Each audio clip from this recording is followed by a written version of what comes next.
कोई सने सा चहुपाईदा ओ नजरा गई रे गुइया कोई सने सा चहुपाईदा ओ नजरा गई रे गुइया।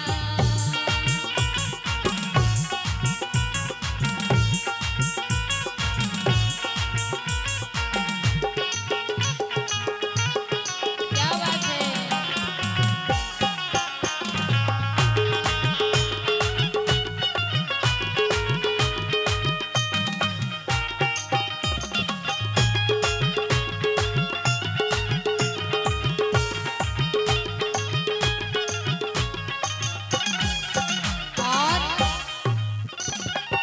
लहुरत बरबा बड़ी बात पाती लहुरत बरबा बड़ी बात पाती बड़ी बात पाती और आज लहुरा देवरबा आज बड़ी बात पाती।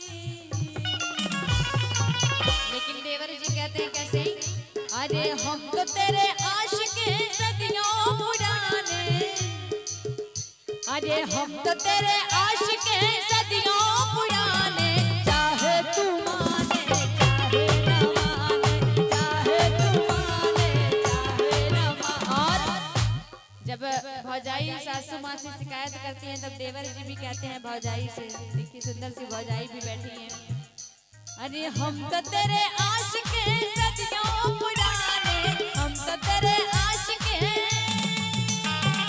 हम तो तेरे आशिक़े सदियों पुराने, अरे चाहे तू माने चाहे न माने, चाहे तू माने चाहे न माने।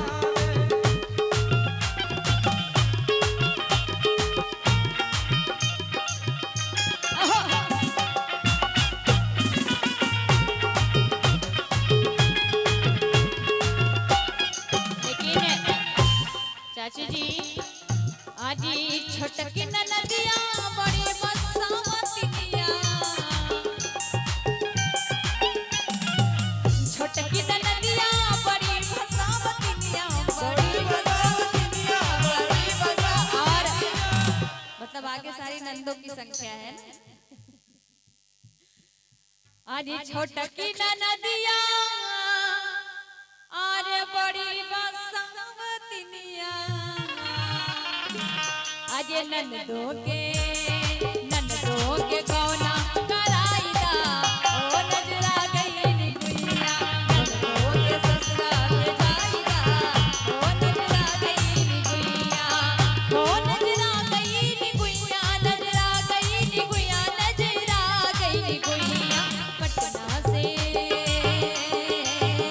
अरे पटना से पैदा बोलाईदा ओ नजरा गई नी गुइया, पटना से पैदा बोलाईदा ओ नजरा गई नी गुइया, पटना से पैदा बोलाईदा ओ नजरा गई नी गुइया, पटना से पैदा बोलाईदा ओ नजरा गई नी गुइया, पटना से पैदा बोलाईदा ओ नजरा गई नी गुइया, पटना से पैदा बोलाईदा ओ नजरा गई नी गुइया।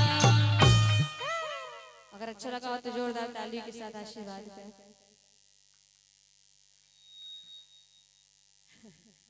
रही प्यारा सा गीत और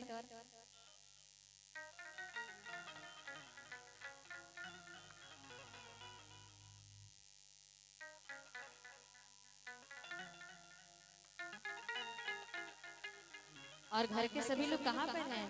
घर के सारे सदस्य आ गए? अभी नहीं आए हैं? अच्छा बे तैयारी वारी बनत हुई, साड़ी हुई, बाल हुई, सब कुछ मेकअप हुई, ओकरे बाद फिर काहे कि हम 2 बजे से मेकअप करके आ लेंगे। अरे केने कहता जोन आंटी जी उनका मेकअप आर्टिस्ट बोलो लेने भी आइला ना, वही चक्कर में बरवा ना निकलो। आज जनती जटी कुली पर सया जी लो भाई जय, आज किस्म किस्म के हम लगावती छोटकी नदी रे। अच्छा महिलाएं जहाँ होती है बातें वही होती है ना, जितना सास को बुराई वाला लोग नहीं बतियाला, काहे बाद में मौका मिली ना। अरे ये प्यारा सा गीत जितनी देखी नंदे बैठी हैं सभी उनके लिए। आज जनती जटी कुली पर सैया जी लो भाई जय हैं। अरे किस्म किस्म के हम लगावती छोटकी नदी रे, किस्म किस्म के हम लगावती छोटकी नदी रे, किस्म किस्म के हम लगावती जनती जटी कुली पर सैया जी लो भाई जय हैं। जनती जटी कुली पर सैया जी लो भाई जय हैं। और जितने भी लोग इधर उधर खड़े हैं, प्यारी प्यारी कुर्सियां लगी हैं आपके इंतजार में, कहीं यूं कुल कुर्सी का पैसा दे वाला कम से कम लोगों बैठ के पर वसूल करा। अरे किस्म किस्म के हम लगावती छोटकी नदी रे, किस्म किस्म के हम लगावती छोटकी नदी रे, किस्म किस्म के हम लगावती।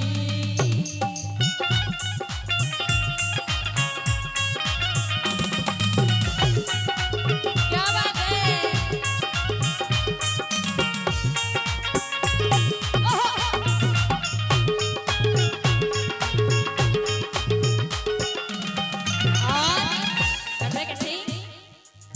कहती बलमुआला हम सोना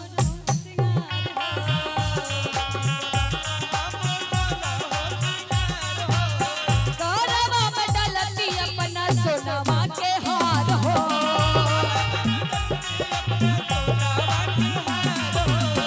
कहती बलमुआला हम सोना सिंगार हो, करवा में डलती अपना सोनामा के हार हो।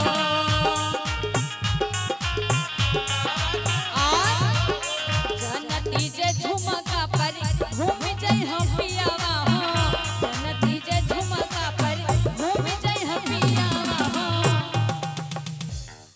हाँ कम से कम मोबाइल पे ध्यान ना देके इधर मेरी तरफ ध्यान रहे दीदी, तारे दीदी। और कहना क्या, मिलके जब चलू मोर धन हो, जिया जरेला छन छन हो।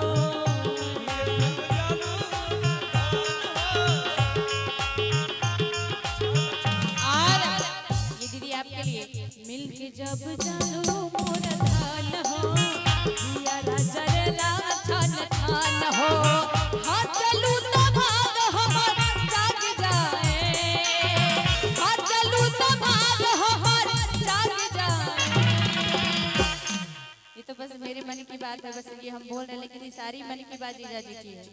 अरे जा हमरो उमर, जा हमरो उमर, जा हमरो उमर तोहरो के लाग जाए, जा हमरो उमर तोहरो के लाग जाए, जा हमरो उमर तोहरो के लाग जाए।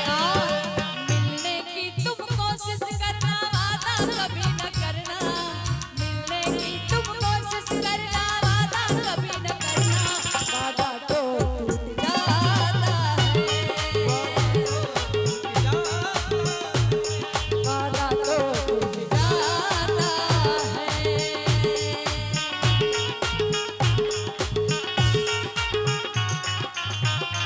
अहो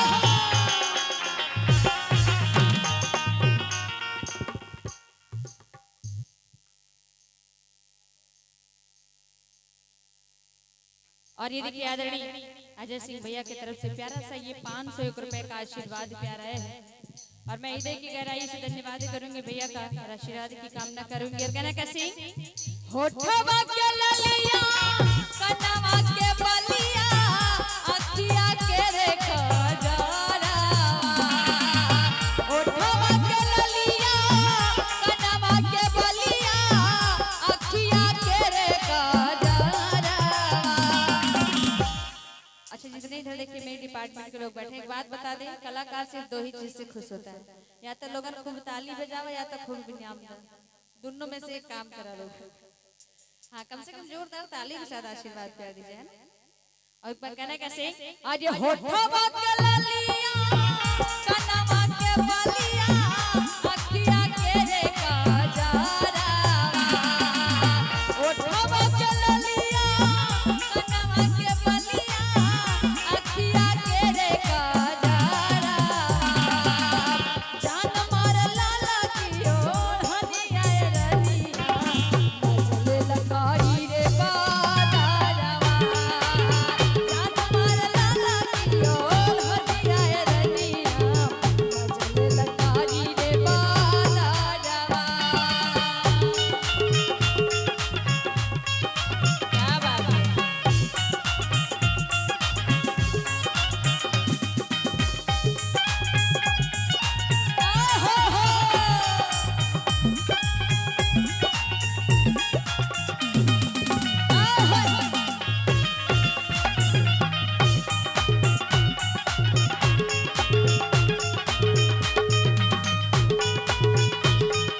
खन खन चूड़ी कंगना हाथे खनकाई दी